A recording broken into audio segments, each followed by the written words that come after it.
May isang mandirigma ang nakikipaglaban sa higanteng halimaw na daga at madaling niyang nilabanan ito, pero nawalan siya ng pasensya dahil matagal matapos ang kasamahan niyang babae sa pagbuo ng kanyang incantation. Sa wakas ay natapos din niya ang kanyang incantation at nagbitaw ng isang makapangyarihang fireball na ganap na nagpasiklab sa halimaw.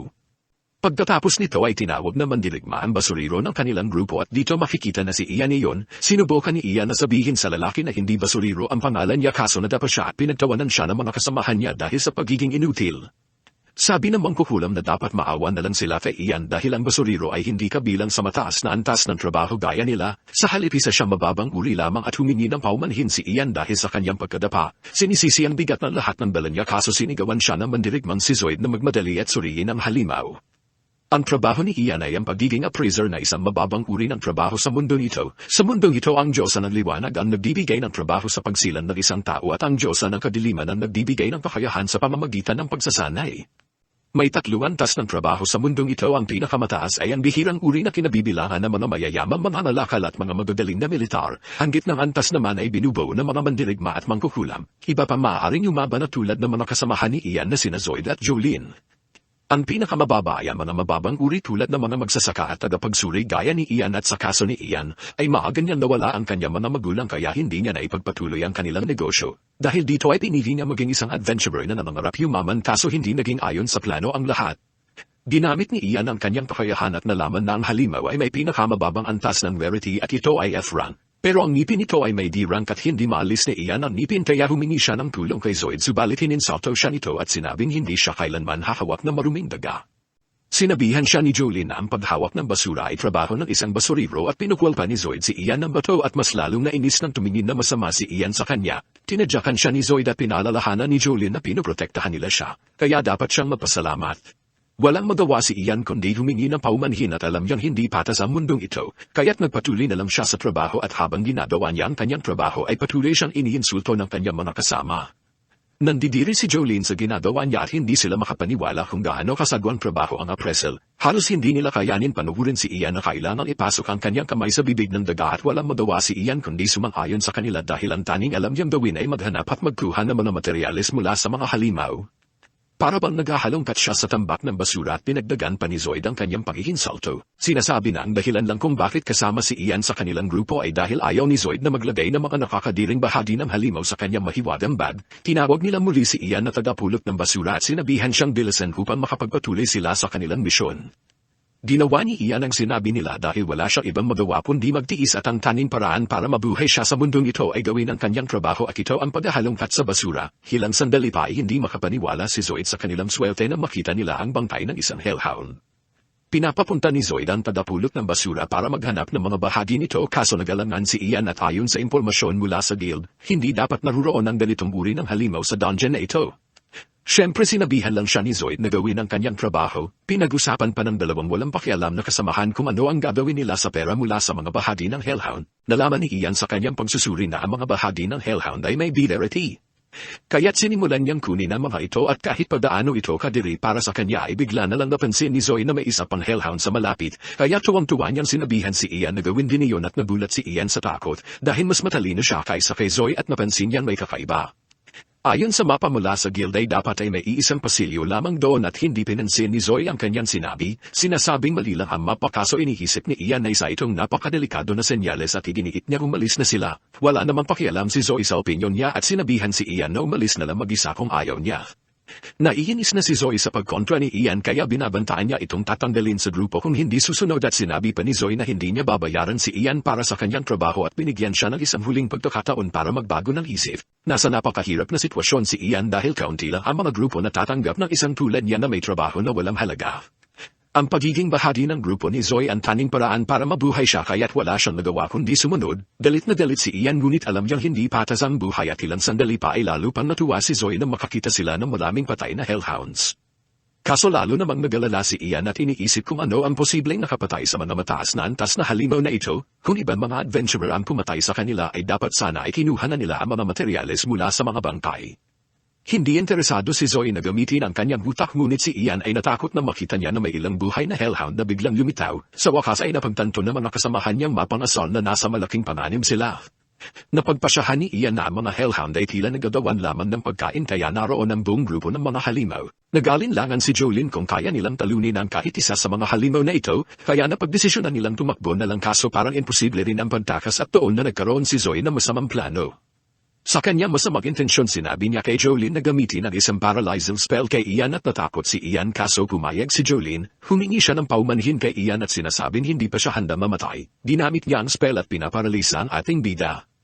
Ipinaliwanag niya na kung papalorin si Ian baka mawala agad ang epekto ng paralysis at baka madawa pa niya makatakas bago siya wasakin ang kalaban. Sinampal ni Zoe ang panya kay Ian at sinabing handa na ang hapunan para sa mga halimaw.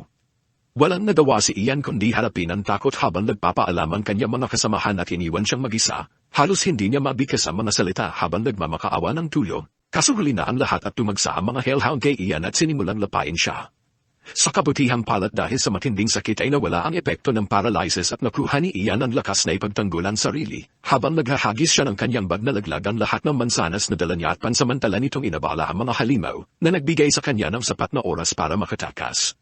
Napipilay na tumakbo si Ian na mabilis hanggat kaya niya kaso laking takot niya na makita niyang hinaharangan ng kanyang mga traidor na kasamahan ng labasan. Pinagtaksilan siya at sinadyang ikulong sa dungeon at sa kabutihang palad ay may isa pang pasilyo. Sa kasamaang palad ito ay nagtatapos lamang sa isang bangin at naririnig niya ang mga hellhound na papalapit kaya't malinaw na hindi siya maaaring bumalik. Ang pagpili ng landas niya ay nananahulog ang pagtalon sa bangin para sa kanyang kamatayan, habang ang pagbalik naman ay nananahulog ang lapain siyang buhay ng mga halimaw. Walang nagawa si Ian kundi tumawa sa kanyang nakakaawang kalagayan na kinailangan niyang gumawa ng nakakatakot na desisyon. Sinisi niya ang kanyang kapanganakan bilang isang walang kwentang tagasuri at naging adventurer siya sa pag-asa mabago ang kanyang buhay. Ngunit nauwi lamang siya sa pagiging tampulan ng panunuya. Yumukwad si Ian sa mga tumutulig sa kanya subalit sa huli ay iniwan pa rin siya. Muli nang sinisi ang kanyang walang kwentang kakayahang magsuri pero nagsimula siyang magtanong kung ito nga ba talaga ang dahilan. Biglang sa isang sandali ng kaliwanagan ay napagtanto ni Ian na siya pala ang tunay na may kasalanan. Sinisi niya ang lahat sa kanyang trabaho at tumakbo palayo habang nililimitahan ang kanyang sarili at sa kasamaang palad. Huli na ang lahat kaso napagtanto ni Ian na lahat ng ito ay kasalanan niya dahil sa kanyang kahinaan. Tumalon si Ian sa bangin at narinig natin ang kanyang sinabi sa simula at tinrato siya na parang basura. At ngayon ay mamamatay siya na parang basura at ilang sandali pa, natagpuan si Ian na walang balay sa isang kakaibang lugar at isang misteryosong babae ang lumapit sa kanya.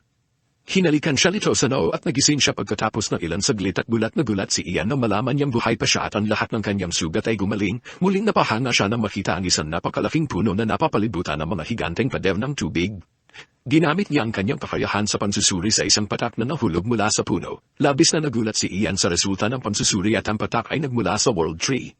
Ayon sa alam at matagal ng panahon na nakalipas na ang mundo ay nagkaroon ng iisang World Tree na nagbigay ng mahika sa mga tao. Gumagamit ang mga tao ng mana mula sa atmosfera at pinoproseso ito sa loob ng kanilang katawan at ang puno na responsable para sa mana ay ang World Tree. Sinasabi na matagal na itong natuyo pero walang makapagpaliwanag kung paano nanatili ang mana at pinaniniwalaan ng mga henyo na maaaring may iba pang mga World Tree, ngunit kahit na siniyasat ang bawat sulok ng mundo ay wala pang natagpuan at may katwiran ito dahil walang mag-iisip na maghanap sa kailaliman ng isang random na dungeon. Alam ni Ian na ang puno ang nagligtas sa kanya kaya't nagpasalamat siya dito kaso bigla siyang nakarinig ng boses sa paligid. Walang tao o halimaw sa paligid kaya't binaliwala niya ito at nagulat siya na walang mga halimaw sa lugar. Naiwan si Ian na mag-isip kung ano ang susunod niyang gagawin dahil tiyak siya hindi siya tutulungan ng mga traidor niya kasamahan at wala rin siyang pagkain. Walang ibang paraan kundi magpatuloy kaya't nagpasalamat siya sa puno sa huling pagkakataon bago umalis. Habang papalayo si Ian ay muli nating nakita ang misteryosong babae mula kanina at nag-aalala siya para kay Ian at maliwanag na hindi ito bahagi ng mapa mula sa guild. Kaya natatakot si Ian na may mas malalakas na halimaw kaysa sa mga hellhound na maaaring nasa paligid. Bagamat muntik na siyang mapahamak ng mga hellhound at wala siyang magawa kundi magpatuloy at ang halos pagkamatay niya ay nagbigay sa kanya ng bagong pananaw sa buhay. Nalako siya na hinding-hindi na niya lilimitahan ang kanyang sarili muli.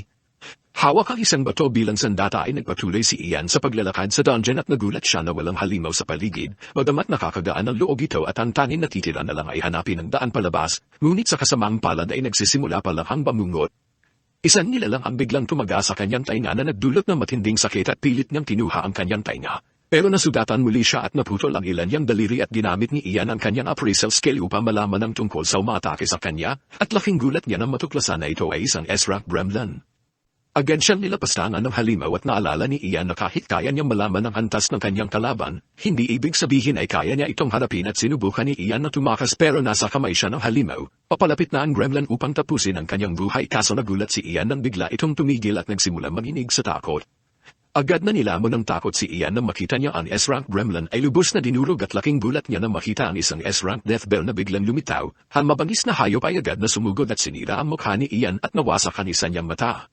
Sinimulan siyang durugin ng oso kaya tuluyang sumuko si Ian at handa na para sa kamatayan. Kaso biglang lumitaw ang isang misteryosong bata upang iligtas siya at nagreklamo ang bata tungkol sa isang babae na nagmakaawang iligtas si Ian. Ngunit sinabi niya kay Ian na huwag magkamali ng akala at hindi niya ginagawa ito para sa kanya. Nawala ang malay ni Ian at nang magising siya ay napansin niya na palitan na ang kanyang nasirang mata. Nasa tabi muli siya ng World Tree at muli siyang nagulat na ang lahat ng kanyang sugat ay gumaling. Sa unang pagkakataon ay nakita ni Ian ang misteryosong babae. Napanganga siya sa kanyang kagandahan na inihalin tulad niya sa mga elf na nababasa sa mga kwentong bayan. Ngumiti ang babae kay Ian na nagdulot ng kakaibang init sa kanyang puso.